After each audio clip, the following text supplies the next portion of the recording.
Si Diego Silang ay isang Pilipinong revolusyonaryong pinuno na nakipagsabuatan sa mga puwersang Briton upang patalsikin ang pamahalaang Kastila sa Hilagang Pilipinas. Pero, sino nga ba si Diego Silang? Si Diego Silang ay isinilang sa Caba La Union noong 16 ng Disyembre taong 1730. Ang kanyang ama ay si Miguel Silang na taga-Aringay La Union na nooy sakop ng lalawigan ng Pangasinan. Ang kanyang ina ay si Nico Lasa de los Santos na taga-Vigan Ilocos Sur. Bininyagan siya sa Vigan noong 7 ng Enero taong 1731. Ang kanyang naging ninong ay si Tomas de Endaya. Maagang naulila sa mga magulang si Diego kaya siya ay kinupkop ng mga pari sa kumbento ng Vigan. Masipag si Diego sa pagtatrabaho sa kumbento. Tumutulong siya sa mga gawain sa simbahan at pinagsisilbihan ang mga pari bilang pinagkakatiwalaang tagahatid kalatas at mensahero sa pagitan ng Vigan at Maynila na kinakatawan ng obispo ng Vigan na si Padre Cortes y Criesolo. Walang mga kalsada mula sa Vigan patungong Maynila, kaya ang paglalakbay patungong Maynila ay sa pamamagitan lamang ng bangka. Minsang nautusan siyang lumuwas ng Maynila lulan ng isang bangka, ngunit ang bangkang sinakyan niya ay nasira sa baybayin ng Zambales nang dumaan ang isang bagyo. Nakaligtas silang lahat at nakarating sa baybayin, subalit nasabat sila ng mga ita at napana ang lahat maliban sa kanya. Kinuha siya ng mga ito at ginawang alipin, matagal siyang nagsilbi sa mga ito hanggang sa may isang mabait na kura paroko ng Bolinao, Pangasinan ang nakabalita sa kanyang sitwasyon, at agad siyang tinubos sa mga ito kapalit ng mga damit, palakol at mga palamuti. Muli siyang naglingkod bilang utusan ng pari, naging matapat siya rito, kaya pinagkatiwalaan siyang utusan na paro o par ito sa Maynila.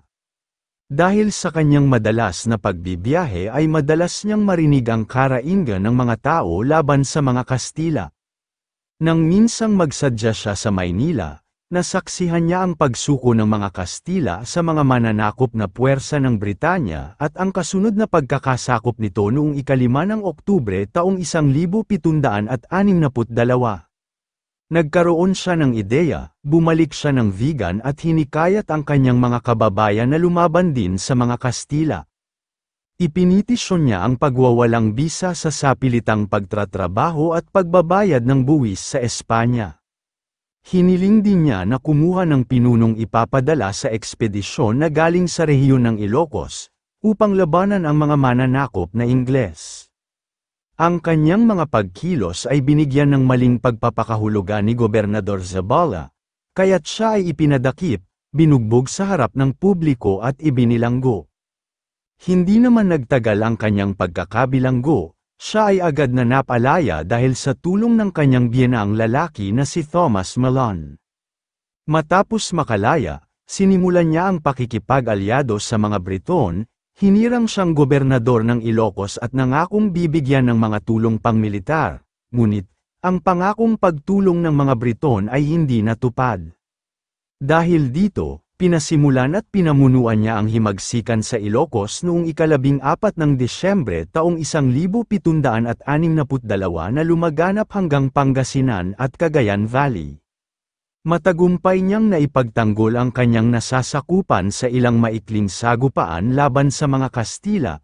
Dahil dito, napatalsik niya sa pwesto sina Gobernador Antonio Zabala at Obispo Ustariz at napawalang bisa ang pagbibigay ng buwis sa Espanya at sapilitang pagtatrabaho.